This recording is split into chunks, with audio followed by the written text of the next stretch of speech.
ನಮಸ್ಕಾರ ಎಲ್ಲರಿಗೂ. ನಮ್ಮ ಯೂಟ್ಯೂಬ್ ಚಾನೆಲ್ ಕಲಾತ್ಮಕ ಚಿತ್ರಣಕ್ಕೆ ನಿಮಗೆಲ್ಲರಿಗೂ ಸ್ವಾಗತ. ನಾವು ಇಂದು ಸೀತಾ ಪರಿತ್ಯಾಗದ ಕಥೆಯನ್ನ ತಿಳಿಸಿಕೊಡುತ್ತೇವೆ. ಶ್ರೀರಾಮನ ಪಟ್ಟಾಭಿಷೇಕವು ಆಯಿತು. ಅವನ ಆಳ್ವಿಕೆಯಲ್ಲಿ ಅಯೋಧ್ಯೆಯು ಸುಭೀಕ್ಷವಾಗಿತ್ತು. ಯಾವುದಕ್ಕೂ ಅಲ್ಲಿ ಕೊರತೆ ಇರಲಿಲ್ಲ. ರಾಮ ರಾಜ್ಯವು ಎಲ್ಲ ರಾಜ್ಯಗಳಿಗೆ ಆದರ್ಶವಾಗಿತ್ತು. ರಾಜ್ಯದಲ್ಲಿ ಯಾವುದೇ ತರಹದ ಅನ್ಯಾಯಗಳು ನಡೆದರೆ ಅದನ್ನ ತಿಳಿದುಕೊಳ್ಳಲು ರಾಮನು ಒಬ್ಬ ಗುಪ್ತಚರನನ್ನು ಇಟ್ಟಿದ್ದನು. ಹೀಗೆ ಹಲವು ವರ್ಷಗಳು ಕಳೆಯಿತು. ಒಂದು ಸಲ ಆ ಗುಪ್ತಚರನು ಊರಲ್ಲಿ ತಿರುಗಾಡುತ್ತಿರುವಾಗ ಒಂದು ಘಟನೆ ನಡೆಯುತ್ತಿರುವುದನ್ನು ನೋಡಿದನು. ಒಬ್ಬ ಅಗಸನಿದ್ದನು. ಅವನ ಹೆಂಡತಿ ಅವನಿಗೆ ಹೇಳದೇನೆ ಮನೆ ಬಿಟ್ಟು ಹೋಗಿದ್ದಳು. ಅವಳು ಅವನಿಗೆ ಹೇಳದೆ ಹೋಗಿದ್ದರಿಂದ ಅವನು ಅವಳನ್ನು ಪುನಃ ವಾಪಸ್ಸು ಕರೆದುಕೊಳ್ಳುವುದಿಲ್ಲ ಎಂದು ನಿರ್ಧರಿಸಿದನು. ಅವನ ಹೆಂಡತಿಯನ್ನ ಅವನ ಹತ್ತಿರ ವಾಪಸ್ಸು ಬಿಡಲು ಅವಳ ಅಪ್ಪ ಅಮ್ಮ ಬಂದರು. ಅವರು ಅವನ ಹೆಂಡತಿಯನ್ನು ಮೊದಲಿನಂತೆ ಸ್ವೀಕರಿಸಲು ಹೇಳಿದರು. ಆದರೆ ಆ ಅಗಸನು ಅವರ ಹತ್ತಿರ ನಾನಿಲ್ಲದ ಸಮಯದಲ್ಲಿ ಮನೆ ಬಿಟ್ಟು ಹೋದವಳನ್ನು ಹಿಂತಿರುಗಿ ಕರೆದುಕೊಳ್ಳಲು ನಾನೇನು ಶ್ರೀರಾಮ ಎಂದುಕೊಂಡಿದ್ದೀರಾ ಎಂದು ಕೇಳಿದ. ಇದನ್ನು ಕೇಳಿದ ಗುಪ್ತಚರನು ಈ ಮಾತನ್ನು ಶ್ರೀರಾಮನಿಗೆ ಹೇಳಬೇಕು ಎಂದುಕೊಂಡು ರಾಮನ ಬಳಿ ಹೋಗಿ ಆ ವಿಷಯವನ್ನ ಹಾಗೆ ಹೇಳಿದನು. ರಾಮನಿಗೆ ದಿಗ್ಭ್ರಮೆ ಆಯಿತು. ಅವನು ಹೇಳಿದನು, ಆ ಅಗಸನು ಹೇಳಿದ ಮಾತು ನಿಜ. ಯಾವುದೇ ಪ್ರಜೆಯನ್ನ ನೋಯಿಸುವುದು ನಮಗೆ ಒಳ್ಳೆಯದಲ್ಲ. ಅವನು ಯಾರೇ ಆಗಿರಲಿ, ಎಲ್ಲರೂ ನನ್ನ ರಾಜ್ಯದ ಪ್ರಜೆಗಳು. ಅವರಿಗೆ ಬೇಡವಾಗಿದ್ದು ನನಗೂ ಬೇಡ. ಅವರ ಇಚ್ಛೆಯೇ ನನ್ನಿಚ್ಛೆ ಎಂದು ಹೇಳಿ ಗುಪ್ತಚರನನ್ನು ಕಳುಹಿಸಿದನು. ನಂತರ ಸೀತೆಯನ್ನ ಕರೆಸಿದ ಶ್ರೀರಾಮನು, ಸೀತೆ, ಪರಪುರುಷನೊಂದಿಗೆ ಹೋದವಳನ್ನು ರಾಮನು ಸ್ವೀಕರಿಸಿದ್ದಾನೆ ಎಂದು ನನ್ನ ಮೇಲೆ ಪ್ರಜೆಗಳು ದೋಷ ಹೊರಿಸಿದ್ದಾರೆ. ನನ್ನಿಂದ ನನ್ನ ರಾಜ್ಯದ ಪ್ರಜೆಗಳು ಸಂತೋಷವಾಗಿಲ್ಲ. ಪ್ರಜೆಗಳ ಸಂತೋಷವೇ ನನಗೆ ಮುಖ್ಯ. ಇದರಿಂದ ನಾವು ಹೊರಬರಬೇಕೆಂದರೆ ನಿನ್ನನ್ನು ನಾನು ಬಿಡುವುದೇ ಒಳ್ಳೆಯದು. ಜನರ ಸಂತೋಷವೇ ನನ್ನ ಸಂತೋಷ.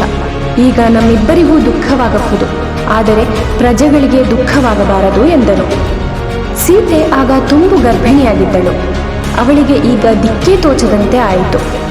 ಆದರೆ ಗಂಡನ ಆಜ್ಞೆ ಪಾಲಿಸಲೇಬೇಕು. ಅವಳು ಶ್ರೀರಾಮನಿಗೆ, ಸ್ವಾಮಿ, ನೀವು ಹೇಳಿದಂತೆ ನಾನು ಕೇಳುತ್ತೇನೆ. ನಿಮ್ಮ ಸಂತೋಷವೇ ನನ್ನ ಸಂತೋಷ ಎಂದು ಹೇಳಿದಳು. ಶ್ರೀರಾಮನು ತುಂಬಾ ಚಿಂತೆ ಮಾಡುತ್ತಾ ಕೂತನು. ಪ್ರಜೆಗಳ ಮಾತು ಕೇಳಿದ ಅವನಿಗೆ ಅಪಕೀರ್ತಿ ತೆಗೆದುಕೊಳ್ಳುವುದಕ್ಕಿಂತಲೂ ಸೀತೆಯನ್ನ ಕಾಡಿಗೆ ಕಳುಹಿಸುವುದೇ ಮೇಲು ಎಂದುಕೊಂಡು ಕೊನೆಯ ನಿರ್ಧಾರ ಮಾಡಿದನು.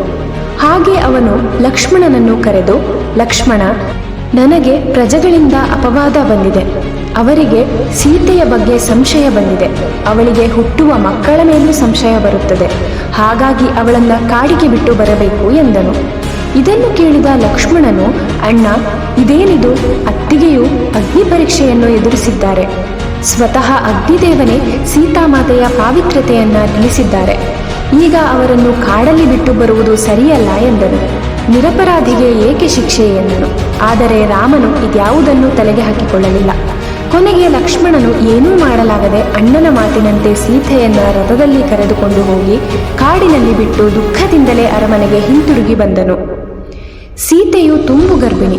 ಕಾಡಲ್ಲಿ ಏನು ಮಾಡಬೇಕು ಎಂದು ಗೊತ್ತಾಗದೆ ಆಚೆ ಈಚೆ ನೋಡುತ್ತಾ ನಿಂತಿದ್ದಳು. ಸೀತೆ ಪರಿಶುದ್ಧಳು ಎಂದು ಅಗ್ನಿದೇವನೇ ಸಾಕ್ಷಿಯಾಗಿದ್ದರೂ ಅಜ್ಞಾನಿಗಳ ಪ್ರಜಾಹಿತಕ್ಕಾಗಿ ನಿರಪರಾಧಿ ಸೀತೆಗೆ ಶಿಕ್ಷೆಯಾಗಿತ್ತು. ಅವಳಿಗೆ ಸರಿಯಾಗಿ ನಡೆಯಲೂ ಆಗುತ್ತಿರಲಿಲ್ಲ. ಕಾಡು ಪ್ರಾಣಿಗಳ ಭಯ ಬೇರೆ ಇತ್ತು. ಏನೂ ಮಾಡಲು ತೋಚದೆ ಅಳುತ್ತಾ ಕೂತಿದ್ದಳು. ಅಲ್ಲೇ ಸಮೀಪದಲ್ಲಿದ್ದ ವಾಲ್ಮೀಕಿ ಋಷಿಗಳ ಆಶ್ರಮ ಇತ್ತು. ಅವರಿಗೆ ಅಳುವ ಸದ್ದು ಕೇಳಿಸಿತು. ಆ ಅಳುವ ಸದ್ದು ಕೇಳುವ ದಿಕ್ಕಿಗೆ ಬಂದು ನೋಡಿದಾಗ ಸೀತಾದೇವಿಯು ಅಲ್ಲೇ ಅಳುತ್ತಾ ಬಿದ್ದಿದ್ದನ್ನು ನೋಡಿ ಅಲ್ಲಿ ಹೋಗಿ ಅವಳನ್ನು ಎಬ್ಬಿಸಿ ಅವಳ ಬಳಿ ಎಲ್ಲ ವಿಚಾರ ತಿಳಿದುಕೊಂಡರು. ತನ್ನ ಆಶ್ರಮಕ್ಕೆ ಕರೆದುಕೊಂಡು ಹೋದರು. ನಂತರ ಅವಳಿಗೆ ಊಟೋಪಚಾರ ಮಾಡಿ ಮಗಳಂತೆ ಚೆನ್ನಾಗಿ ನೋಡಿಕೊಂಡರು.